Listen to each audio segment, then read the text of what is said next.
All right, today we're tackling a really big one. We're going to dive into a massive shift in how India steers its economy. It's a story about moving away from a system that was in place for 65 years to a totally new kind of powerhouse for ideas, the NITI Aayog.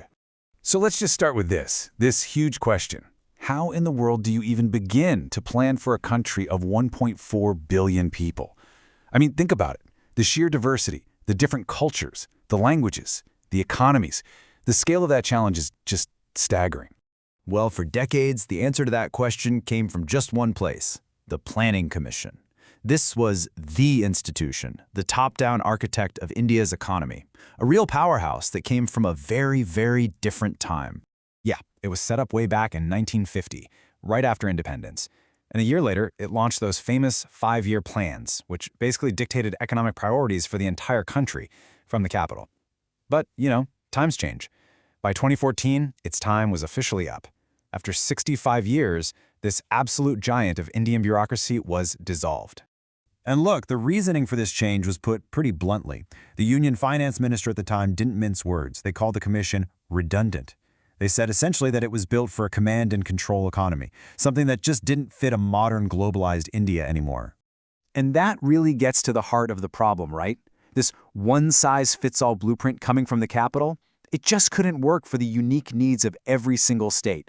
I mean, from the coasts of Kerala to the mountains of Arunachal Pradesh, the old model was broken. And so, on January 1st, 2015, something new was born. Meet NITI Aayog, the National Institution for Transforming India.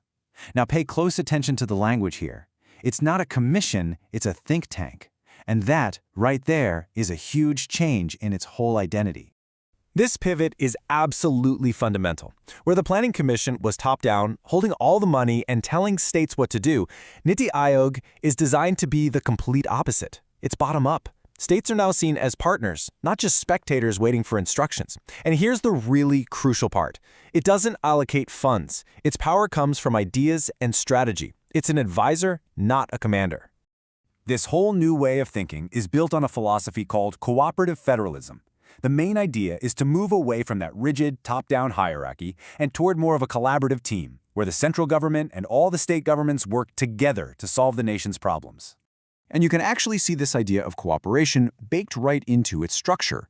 Sure, the Prime Minister is the chairperson, but the real game changer is the Governing Council. This council includes the chief ministers of every single state. This creates what people call Team India, giving the states a direct seat at the table in national policymaking. Now, these are the 7 official pillars that are supposed to guide all of NITI Aayog's work. You can see a really clear theme running through all of them, can't you? It's all about participation, inclusion, and empowering people. This isn't just some corporate mission statement. It's a very deliberate rejection of that old, closed-door, bureaucratic way of doing things. Okay, so all of that sounds pretty good on paper, right? But what does NITI Aayog actually do? I mean, how does a think tank, an organization that can only advise, actually make a difference in the real world? Well, let's look at the Atal Innovation Mission, or AIM. This is one of NITI Aayog's biggest pushes to build a culture of innovation right from the ground up.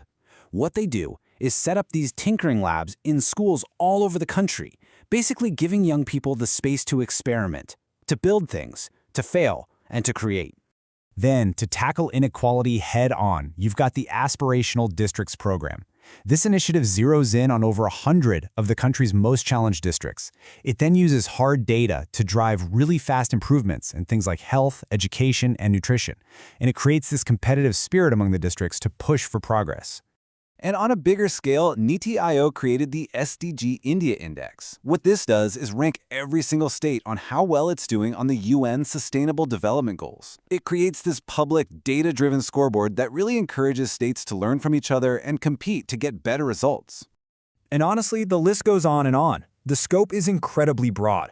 We're talking about initiatives ranging from Shunya, which is a big push for zero-pollution delivery vehicles, to Poshan Abhiyan, a massive national mission to wipe out malnutrition. So at the end of the day, this was so much more than just slapping a new name on an old building. The creation of NITI Aayog really represents a deep philosophical rethink of how India is governed. The core transformation is really this. It's a pivot away from an all-powerful central planner that called all the shots and a move toward becoming a strategic partner, one that's designed to guide, to collaborate with, and to empower India's states and its people. Which, of course, leads us to the final and most critical question. NITI Aayog's power comes from its ideas, not from a checkbook. So without the authority to actually fund projects or enforce its plans, can a think tank, all on its own, truly transform a nation? That's the real challenge that lies ahead.